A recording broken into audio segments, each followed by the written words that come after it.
ایک دور تھا، بغداد کے ایک خلیفہ نے اعلان کیا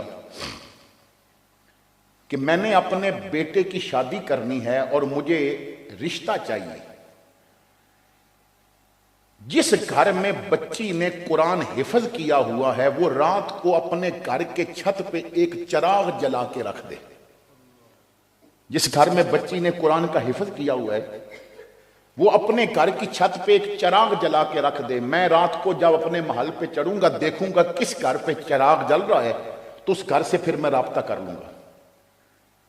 رات عشاء کی نماز پڑھی اور اس سے فارغ ہو کے گھر والوں سے کچھ باتیں کر کے خلیفہ جب اپنے محل کی چھت پہ چڑھا تو اس کی آنکھوں میں آنسو آ گئے۔ بغداد کے ہر گھر کی چھت پہ چراغ جل رہا تھا۔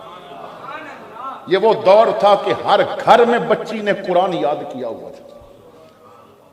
صبح اس نے اعلان کیا کہ لوگوں میں کتنا خوش قسمت کہ میرے دور میں ہر گھر میں بچی قرآن پڑھتی ہے، ہر گھر میں بچی قرآن کی حافظہ ہے، تو میرے لیے فیصلہ مشکل ہے۔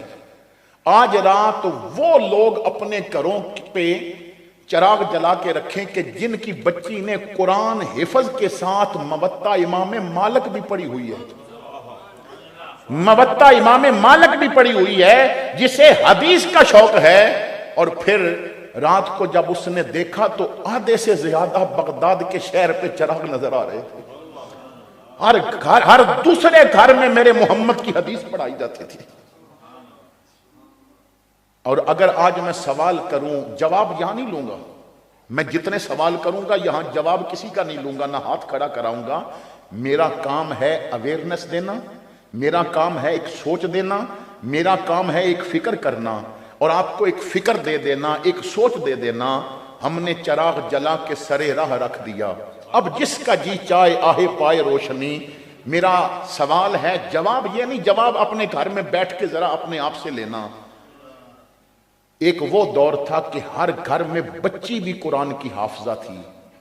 آج ذرا اپنے آپ سے پوچھنا کہ کتنے مہینے ہو گئے میں نے قرآن کو ہاتھ بھی نہیں لگایا، کتنے مہینے ہو گئے ہمارے گھر قرآن کھولا بھی نہیں گیا، کتنے مہینے ہو گئے میں دعوت فکر دیتا ہوں۔ آپ کو کوئی ایسا دن یاد ہے کہ جب آپ نے بچے کو سامنے بٹھا کے، بیٹی کو بٹھا کے اپنے محمد کریم کی کوئی ایک حدیث سنائی ہو؟ ہمارے نوجوان، ہمارے مسلمان اتنی انگلش پڑھ لیتے ہیں کہ بعض انگریزوں کو پڑھاتے ہیں۔ آپ امریکہ، یورپ، مختلف ملکوں میں یونیورسٹیوں میں جائیں تو وہاں پاکستانی اور انڈین مسلمان وہ استاد ہیں، اتنی انگلش پڑھ لی کہ انگریزوں کو پڑھاتے ہیں، مگر دین اتنا بھی نہیں آتا کہ باپ کے کفن پہ بسم اللہ بھی خود لکھ سکے۔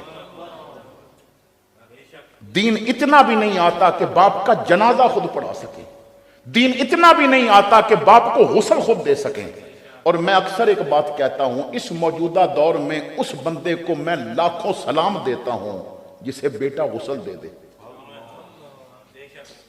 ورنہ وہ بیٹے کہتے ہیں جناب ہمیں تو ڈر لگ رہا ہے، بلا مولوی صاحب کو۔ عارف کھڑی نے نہ فرمایا تھا کہ جاندی وار ڈرونا بنےوں ہاتھ نہ لاندے ڈر دے، جاندی وار ڈرونا بنےوں ہاتھ نہ لاندے ڈر دے، او جنہ لئی تو پاپ کمائے اج کتھے نہیں تیرے گھر دے۔ قبریں پڑی ہیں، اندر لیٹے ہیں اور بیٹا قبر بھی بھول چکا ہے، کیونکہ دین سے دوری ہے۔